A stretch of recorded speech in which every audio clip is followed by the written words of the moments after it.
Hi, Tony here again, back at View from the Man Cave.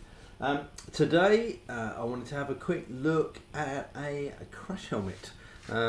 This is something I've been looking at. I was looking at helmets. I've been riding with open face helmets, which I love. I love the feeling of being with the elements and feeling everything, smelling everything.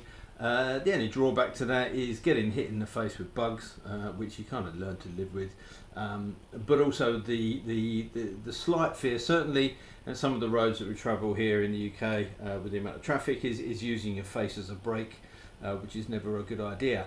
But having said that, I've ridden with modern full face helmets which are incredibly safe, but I always felt very claustrophobic in those and feel that my field of vision is restricted and not so much enjoyable. So I ride a naked bike, I ride a Moto Guzzi. I want something that's going to work with that. No disrespect to any of the sport bike riders or anything out there, but I don't want to look or dress like a Power Ranger when I go out. I know some of those guys that are racing around at very high speeds, then you need all the protection you can get. I do wear protective gear, but it's not going to be the full-on race leathers. It's Kevlar jeans and boots and jackets. So looking for a helmet, the open face. I've been riding with a Bell Custom 500, which is a fantastic helmet, very comfortable, very light, but it has the limitations of an open face.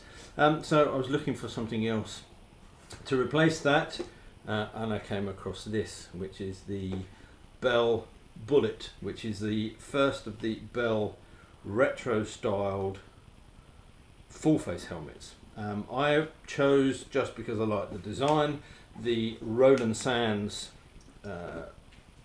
helmet. They do a number. This is the Roland Sands Viva, which has the nice red, white and blue stripe across the top. It comes with the bubble shield and the brown leather interior. Now, I struggled when I was looking for reviews online for these, because a lot of reviews seem to come from people that were wearing modern full face helmets that wanted to go back to something a little bit more retro. So a lot of the reviews were somewhat negative over the fit, finish, noise, those sort of things. And coming from me, coming the other side, coming from an open face helmet to a full face helmet, the reviews didn't quite hit the points that I was looking for. So I thought I'd just have a quick go of these. I've been wearing this helmet now for I don't know, a month or so. So I thought I'd give you my first views on that, having tested it and fitted it. My head circumference is sort of between 59 and 60 centimeters, which in the Bell helmets puts me at a large. The Bell Custom 500 large helmet fits really nicely. The first time I put this on in a large, it felt really tight, especially across this section here in the front. So around the rest of the head was fine, but it's this section here which was a problem. And when I first put it on, I thought it was going to be so much of a problem that actually the helmet wasn't going to be for me. I persevered with it, tried it on a few times in the shop. The guys in the shop were very helpful and allowed me to come in, and I pestered them for a while and just kept coming in, trying it on, wandered around the shop for 10 minutes, had a chat, took it off, and then went back a couple of days later. And it wasn't feeling too bad. Then I looked at a review online, and somebody suggested that this section here is relatively soft with the polystyrene. So what I actually did when I bought the helmet, I took the plunge. I thought, well, it's not so tight that it's uncomfortable, but it is pushing and leaving a mark. The liner itself inside doesn't really help the way that's designed. It's comfortable now, I must admit, it's bed in. But I just spent 5 minutes or so working with my thumbs around the inside, just pushing that down and compressing that down.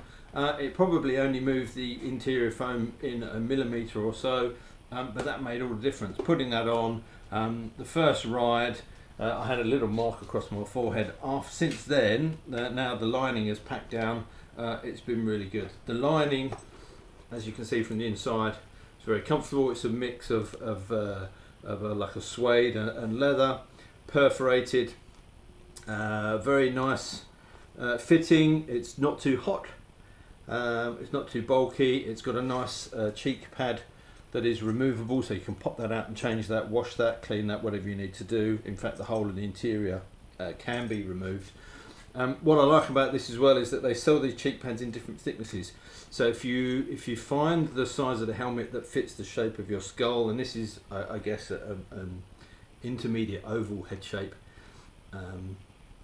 then if you find one that fits there but maybe is a bit too tight or a bit too loose in terms of cheek pads, you can actually buy these from Bell or from other motorcycle stockists. I know Urban Rider in London stock them. You can buy the cheek pads in both black and brown depending on the helmet you've got, and you can vary the size of those. So you can make them a little bit snugger or a little bit looser as you need that, which is a really nice feature. Double D-ring fastening, which I think is still probably the best and most efficient, with a nice little leather tab on there from Bullitt, with the Bullitt logo, sorry. And then we've got this this nice cuff around the back as well. So wearing it's a very comfortable helmet. You'll notice one thing compared to a modern helmet is how big that opening is. It is a proper retro 70s style helmet, and the thing I like about that is that it gives you pretty much the vision that you've got in an open face. I don't feel this is any more restricting or claustrophobic than the open face that I wear. You'll notice the chin bar a little bit, but not a great deal. But you have got that reassurance and comfort there. There is that chin bar there to protect your face. Now my chin does sit pretty close to that. If I pull this on to show you,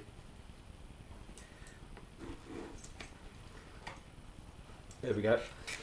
As you can see, big wide face here, lots of room. If I'm looking my peripheral vision, if I'm looking really to the right, I can just about see this area here on both sides, so plenty of room, much the same as an open face.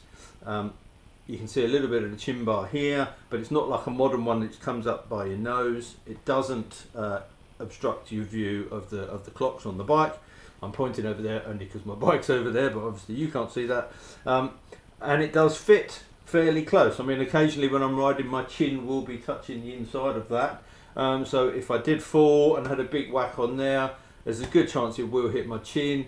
That might result in a broken jaw. But what it's certainly not going to do is drag my face along the tarmac. One thing that's quite nice about having that so close, if I take that off, there's a little, again, I'm struggling with the camera angles, this is all new to me, but there's a little bit in there where you can open and close this front vent to allow the air to come in. And you can actually do that with your chin when you're driving if it fits closely. This comes with this actual helmet itself, the Viva, comes with two shields, so it ships. It's a little bit more expensive. It retails at about $324 as opposed to $299, but it does come with two shields. Now, I was talking about the visors. The visors come with the helmet comes with two visors. There's this one which is the clear bubble shield, and it has a flat black shield, which is a dark tint, which hasn't got the bubble. It's just a flat back. So you can give the helmet two different looks. I quite like to rock the clear bubble shield with a pair of sunglasses underneath if it is bright. I've then got the option if the weather turns and the brightness goes, I can pull that out. Plus I also like I like drivers to see my eyes when I'm riding, so if there's somebody pulling out the side road, I like to know we've made eye contact. Doesn't mean they're still not going to pull out in front of me, but at least I like that eye contact, and the black visor doesn't give me. As I say, compared to an open face helmet, it's got that feeling, it's got the vision, it's got the sound, it's got the noise. It's not the quietest of helmet. There is a bit of wind noise around the top of this, but you do get that retro feeling with it. The build quality is really, really good. It's a very comfortable helmet to wear.